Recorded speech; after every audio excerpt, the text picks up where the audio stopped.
Sometimes the future arrives quietly. Other times, it arrives loudly, with headlines, billions in investment, and promises that seem impossible to ignore. At the end of the 1990s, one company believed it had seen the future of everyday life, a future where grocery stores would fade into memory, replaced by clicks and deliveries. That company was Webvan, and for a brief moment, it looked like the future had arrived.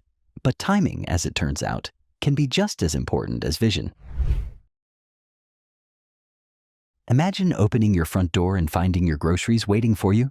Fresh produce, frozen food, everything delivered effortlessly, without traffic, without lines, without time lost. Today, this feels ordinary, almost expected. But in the late 1990s, this idea felt bold, even unbelievable. The internet was still finding its place in daily life, and most people had never trusted a website with their credit card, let alone their food. Yet at the height of the dot-com boom, Webvan promised to transform one of the most traditional, routine parts of human life. They weren't chasing convenience alone. They were attempting to reshape how households functioned, how time was spent, and how trust was placed in technology. Webvan's idea was elegant in its simplicity. If the internet could deliver books, movies, and electronics to your door, why not groceries, the most frequent purchase of all? Why should people spend hours every week driving, parking, wandering aisles, and waiting in checkout lines for items they already knew they needed?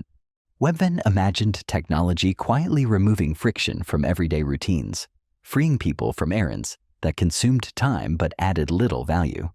Their ambition wasn't to make grocery shopping faster. It was to make it disappear entirely. On paper, the logic was undeniable. The vision felt inevitable.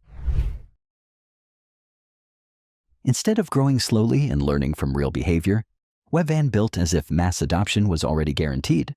Enormous automated warehouses rose across major cities, designed to handle incredible scale. Delivery fleets were purchased in anticipation of constant demand. Systems were engineered for millions of customers who hadn't yet changed their habits. Everything about the infrastructure pointed to a future that seemed just around the corner. But the world outside those warehouses wasn't ready. Internet connections were slow. Online shopping felt unfamiliar. Trust in digital services was still fragile. Webvan didn't just build a company. It built an entire ecosystem for a future that hadn't arrived. Webvan believed speed was essential to survival. Expand fast, capture the market, become indispensable before competitors could react. But speed magnified every weakness. Each warehouse required enormous investment. Every delivery carried costs that customers never saw and would never want to pay. Grocery margins were thin, and Webvan's expenses were overwhelming. Growth didn't bring efficiency, it amplified losses. What appeared from the outside as confidence and momentum was, internally, a race against financial gravity. The faster Webvan moved, the harder it became to slow down.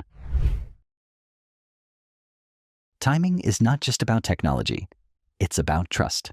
In the late 1990s, grocery shopping was personal. People liked choosing their own produce. They inspected freshness. They trusted their own judgment more than a system they couldn't see. Smartphones didn't exist. Real-time delivery tracking didn't exist. The emotional reassurance modern services provide simply wasn't there yet. Asking people to surrender control over such a basic, intimate task was a leap too far. Webvan wasn't wrong about where the world was going. It just arrived before people were ready to follow. In 2001, Webvan collapsed. Billions of dollars vanished almost overnight. State-of-the-art warehouses went silent. Thousands of employees lost their jobs. The failure became one of the most infamous symbols of the dot-com bubble.